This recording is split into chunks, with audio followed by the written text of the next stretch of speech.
2014లో మీరు భూ సమీకరణ చేసినప్పుడు ఏమైతే ప్రొఫార్మా పెట్టుకున్నారో ఆ ప్రొఫార్మా ప్రకారం 50,000 మంది రైతులు ఇచ్చారు, 33,000 ఎకరాలు ఇచ్చారు కదా, వాళ్ళందరూ న్యాయ పోరాటాలకు వెళ్ళారు కదా. అట్లా చేపించుకోగలిగేటటువంటి చట్టం ఉండాలంటున్నాను నేను అడిగి. పరిహారం ఏంటి, కండిషన్ పెట్టమంటున్నాను. అభివృద్ధి కార్యక్రమం గురించి దాని గురించి అడగట్లేదు. రైతుల డిమాండ్లకు సంబంధించి మరింత సమాచారం తాడేపల్లి నుంచి మా ప్రతినిధి రవీందర్ అందిస్తారు. రవీందర్, 3 ఏళ్లలో కానీ ప్రభుత్వం కానీ అభివృద్ధి చేసిన ప్లాట్లు మీకు గనక తిరిగి ఇవ్వకుంటే కోర్టులను ఆశ్రయించండి అని చెప్తున్నారే కానీ ఖచ్చితంగా తిరిగి ఇస్తామనేటువంటి ఒక హామీని పొందుపరచడం లేదు అగ్రిమెంట్ ద్వారా. సో దీన్ని ఎలా చూడొచ్చు అంటారు, అటు మంత్రి నారాయణ తీరు పట్ల, అధికారుల తీరు పట్ల?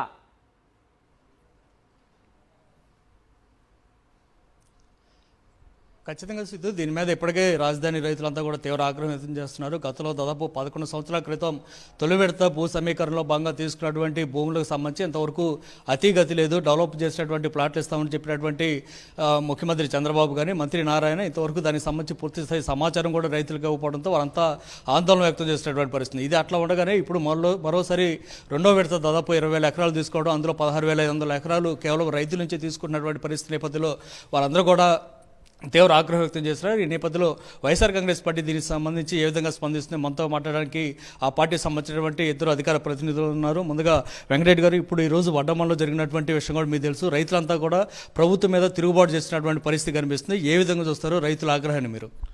చంద్రబాబు నాయుడు గారు ప్రతి ఒక్కరిని మోసం చేయడం అనేది అతనికి ముందు నుంచి కూడా వెనతో పెట్టినటువంటి విద్య. అలానే చంద్రబాబు నాయుడు గారు తన రాజకీయ ప్రయోజనాల కోసమో తన స్వప్రయోజనాల కోసమో రాష్ట్ర ప్రజల్ని ఎలా మోసం చేస్తూ వచ్చాడో, అమరావతిలో భూములు ఇచ్చినటువంటి రైతుల్ని, లేదంటే అమరావతిలో మళ్ళీ ఇంకో దశ భూసేకరణ పేరుతో మరికొంతమంది రైతుల్ని మోసం చేసేటటువంటి ప్రక్రియకు శ్రీకారం చుట్టాడనేది క్లియర్గా ఈరోజు రైతులే చెప్తున్నటువంటి మాట.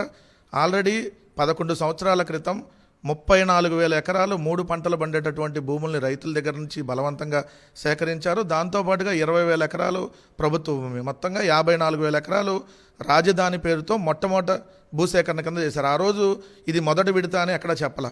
చంద్రబాబు నాయుడు గారు మొన్న ఎన్నికలకు వెళ్లే ముందు కూడా మళ్ళీ నేను అమరావతిలో మళ్ళీ భూసేకరణ చేస్తాను ఎక్కడ చెప్పాల. 2014 ఎన్నికల ముందు కూడా ఇట్లా భూసేకరణ చేస్తా అని చెప్పాల. 2024 ఎన్నికల ముందు కూడా ఇలానే 1000 ఎకరాలు రైతుల దగ్గర నుంచి భూసేకరణ చేస్తా అని చెప్పాల. ఇప్పుడు మొన్నటిదాకా ఏమన్నాడు, ఇది పెద్ద రాజధాని అయింది, 54,000 ఎకరాలు మనకు సరిపోయిద్ది అన్నాడు. ఇప్పుడేమన్నాడు, రెండో విడత మళ్ళీ భూసేకరణ చేస్తాను, దాదాపుగా 20,000 ఎకరాలు, దాంట్లో 16,600 ఎకరాలు రైతుల దగ్గర నుంచి, మిగిలిన దాదాపుగా 4,000 ఎకరాలేమో ప్రభుత్వ భూమి అంటున్నాడు. అంటే అప్పటికి ఎంత అయింది, 54 + 20, దాదాపు 74,000 ఎకరాలు 3 పంటలు పండేటటువంటి పచ్చటి భూములను తీసుకొని సర్వనాశనం చేయబోతా ఉన్నాడు అనేది క్లియర్గా అదే అమరావతి ప్రాంతంలో ఈరోజు రైతులు వడ్డమాల్లో నిరసన వ్యక్తం చేస్తూ ప్రభుత్వమే తిరుగుబాటు చేసినటువంటి ప్రక్రియ. అంటే వారేమంటున్నారంటే భూములు సమీకరిస్తున్నటువంటి సిఆర్డీఏకి అసలు చట్టబద్ధత ఉందని కూడా ప్రశ్నిస్తున్నారు. ఈ చట్టబద్ధత గురించి ప్రభుత్వం ఎందుకు క్లారిటీ ఇవ్వట్లేదు? సార్, ఇప్పటి వరకు అమరావతి రాజధాని అని చెప్పి ఎక్కడా కూడా నోటిఫికేషన్ ఇవ్వాల, ఎక్కడా కేంద్రం గెజిట్ ఇవ్వలేదు. మొన్న కూడా అంటున్నారు కేంద్రం ఏదో గెజిట్ పెడతారని చెప్పి 18 నెలలుగా మభ్య పెడతా వస్తున్నాడు. ఇప్పటికీ నరేంద్ర మోడీ గారిని ఆల్రెడీ అమరావతి తీసుకొని వచ్చి కనీసం ఎక్కడన్నా ప్రకటన కూడా చేయించలేదు. రైతులు అడిగేది ఏంటి, అయ్యా మేము భూమిని కోల్పోయాం, మాకు ఉపాధి కోల్పోయాం, కనీసం ఆ భూమిలో మీరు డెవలప్ చేసి ఫ్లాట్ ఏదైతే ఇస్తా అన్నారో దాన్ని కూడా ఇప్పటివరకు మనకు ఫిజికల్గా వాళ్ళు ఎక్కడ హ్యాండ్ ఓవర్ చేయాలి. వాళ్ళు ఏం చూపిస్తున్నారు, ఆన్లైన్లో చూపిస్తున్నారు. ఆ ఫ్లాట్లు ఆన్లైన్లో చూస్తే అవి శ్మశానాల పక్కనో లేదంటే మీరు అన్నట్టు వాగులు వంకలు చెరువులు పక్కన ఉన్నాయి. అదేంటి చంద్రబాబు నాయుడు గారేమో అమరావతిలో సెంటు భూమి ఇవ్వాల, ఆయన మాత్రం ఏదైతే వెలగపూడి సచివాలయం వెనకాల 5 ఎకరాలలో అద్భుతమైన రాజమహల్ కట్టుకుంటా ఉన్నాడు. చుట్టూత ఆ ఇంటి చుట్టుపక్కల 4 పక్కల 4 పెద్ద పెద్ద రోడ్లు వేసుకొని, మరి అదే అమరావతికి భూములు ఇచ్చినటువంటి రైతులకేమో ఫ్లాట్లు శ్మశానాల పక్కన లేదంటే మీరు అన్నట్టుగా వాగుల్లోనో చెరువుల్లోనో వేస్తుంటే మొట్టమొదటి భూసేకరణ ఇచ్చిన వాళ్ళ వరకే ఇప్పటివరకు అతిగతి లేదు. మళ్ళీ రెండో విడత భూసేకరణ చేస్తా అని చెప్పి వాళ్ళని మభ్యపెడుతున్నాడు. ఆ ఫ్లాట్లని కనీసం బ్యాంకుల్లో పెట్టుకునే దిక్కు కూడా లేకుండా ఈరోజు అన్యాయం అయింది రాజధాని ప్రాంత రైతులు. అది కేవలం చంద్రబాబు నాయుడు గారి వల్లే అన్యాయం అయ్యారనేది క్లియర్గా మరోసారి. గతంలో మీరు చూసారా, మధురంలో రామారావు అనేటువంటి రైతు కూడా గుండె బయలు చనిపోయిన పరిస్థితి. ఇలాంటి రామారావులు ఇంకా ఎంతమంది అమరావతిలో ఉండబోతున్నారు? ప్రభుత్వం చేస్తున్నటువంటి వైఖరిని ఏ విధంగా చూస్తున్నారు? పిల్లనిచ్చి ఆస్తినిచ్చి రాజకీయ భవిష్యత్తునిచ్చినటువంటి ఎన్టీ రామారావు గారికి ఆ రోజు వెన్నుపోటు పొడిచి చనిపోయేలా చేశారు. ఈరోజు తమ భూమినిచ్చి తమ ఏదైతే గూడునిచ్చి తమ యొక్క ఉపాధినిచ్చినటువంటి ఇలాంటి రామారావులందరినో గుండెపోటుకు గురి చేసి మరణానికి గురి చేస్తూ ఉన్నారు. ఇది ఖచ్చితంగా హేయమైన చర్య. ఈ ప్రభుత్వం చేపడుతున్నటువంటి చర్య ఏదైతే ఉందో ఇది హేయం సార్. ఎందుకంటే మామూలుగా పురాణాల్లో మోహినికి రక్తదాహం ఉంటుంది సార్. చంద్రబాబు నాయుడు గారికి మోహినికి రక్తదాహ పిచ్చి ఉన్నట్టు ఆయనకు భూదాహ పిచ్చి పట్టినట్టుంది. ఎక్కడికి పోయినా సరే భూ సమీకరణ అంటాడు. ఆ రోజు భోగాపురం ఎయిర్పోర్ట్ విషయంలోనూ అదే చేశారు. 15,000 ఎకరాలు 16,000 ఎకరాలు ఎయిర్పోర్ట్ అని చెప్పి మాట్లాడాడు. రైతులందరూ తిరగబడ్డంతో మళ్ళీ 5,000 ఎకరాలు తిరిగి వచ్చాడు. అంటే ఈ చిన్న స్థాయిలో 54,000 ఎకరాలు అంటే అది కేవలం ఒక మున్సిపాలిటీగా పరిమితం అయింది కాబట్టి పెద్ద ఎత్తున భూ సమీకరణ చేస్తున్నాం అనేది చంద్రబాబు చెప్తున్నమాట. సార్ ఇక్కడ ఇతను రియల్ ఎస్టేట్ రాజధాని కట్టాలనుకుంటున్నాడా, ప్రజా రాజధాని కట్టాలనుకున్నాడా? ముందు క్లారిటీ ఇవ్వాలి సార్. ప్రజా రాజధాని అంటే ఏంటి? ప్రభుత్వ భవనాలు, అదేవిధంగా హెచ్ఓడీలు, అదేవిధంగా మౌలిక వస్తువులకు సంబంధించి రోడ్లు వేస్తారు, మిగిలింది ప్రజలు డెవలప్ చేసుకుంటారు. సో ప్రభుత్వమే రియల్ ఎస్టేట్ వెంచర్లు నడిపే విధంగా, ప్రభుత్వమే లాభాపేక్షతో మన బినామీలకు దోచిపెట్టే విధంగా నడిపిస్తూ ఉంటే ఎలాగ ఉంటుంది సార్? రైతులు కూడా ఎలా అంటే అమ్మ పుట్టిల్ల మేనమాంక తెలియదా అని చంద్రబాబు నాయుడు గారు ఏదైతే తీసుకున్నప్పటి నుంచి ల్యాండ్ పూలింగ్ పేరుతో అమరావతి ప్రాంతంలో భూములు సేకరణ చేసినప్పటి నుంచి, సమీక్ష చేసినప్పటి నుంచి ఆ రోజు నుంచి ఈ వరకు భూములు కోల్పోయినటువంటి రైతులు పడుతున్నటువంటి ప్రతి బాధ, ప్రతి కష్టం ఆ పక్క ప్రాంతం ఆనుకున్నప్పుడు ఈ ఎకరం పొలం మాత్రం పడుతున్నటువంటి బాధ పక్కనే ఆనుకున్న ఎకరం పొలం మాత్రం తెలియదు. ఈ రోజు ప్రభుత్వం ఏం చెప్పిందంటే మంత్రి నారాయణ ఏం చెప్తున్నా అంటే 3 సంవత్సరాలు అభివృద్ధి కన్నా చేయబోతే మీరు కోర్టుకి వెళ్ళండి అని చెప్తున్నారు. అంటే అభివృద్ధి చేస్తా ఉన్నటువంటి గ్యారంటీని ప్రభుత్వం వైపు నుంచి చెప్పట్లేదు, కానీ అవసరమైతే మీరు పోరాటం చేయడానికి కోర్టుకి వెళ్ళండి అని చెప్తున్నారు. ఏ విధంగా చూస్తారు వీరు వ్యాఖ్యలు? సార్ 18 నెలలైంది సార్. కంప చెట్లు కొట్టేయడం, 47,000 కోట్ల రూపాయల అప్పు సేకరణ అమరావతి కోసం తీసుకొచ్చాడు.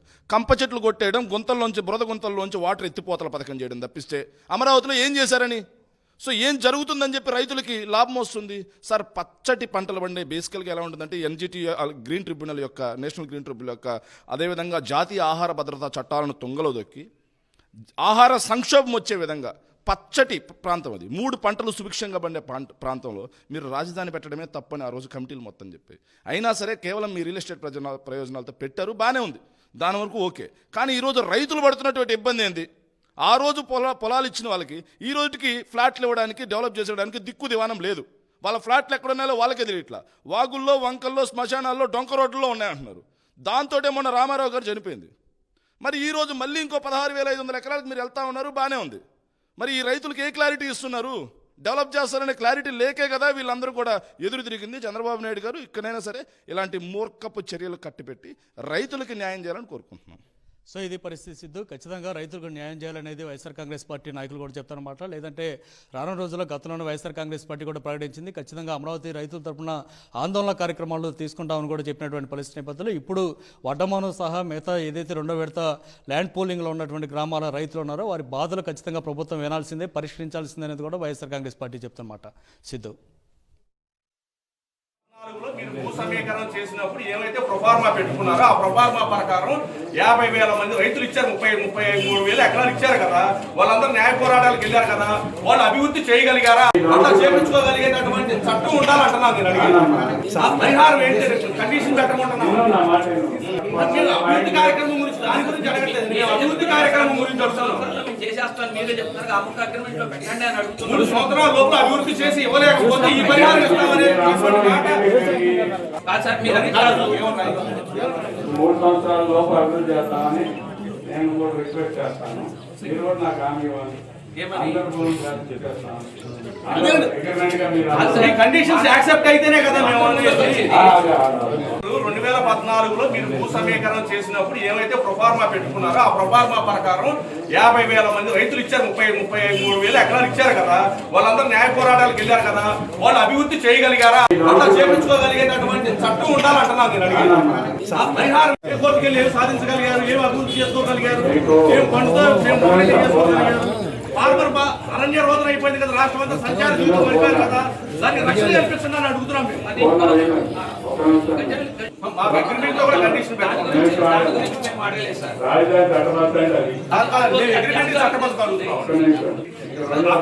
సాధించలేదు కదా, మాడిఫై ఏ కోర్టుకు వెళ్ళి ఏం సాధించగలిగారు, ఏం అభివృద్ధి చేసుకోగలిగారు, ఏం పండుతో చేసుకోగలిగారు? ఫార్మర్ అరణ్య రోదన అయిపోయింది కదా, రాష్ట్రం అంతా సంచార జీవితం అయిపోయారు కదా, దాన్ని రక్షణ కల్పిస్తున్నాను అడుగుతున్నాం మేము. మా అగ్రిమెంట్ లో కూడా కండిషన్ అగ్రిమెంట్ చట్టబద్ధ సాధించలేదు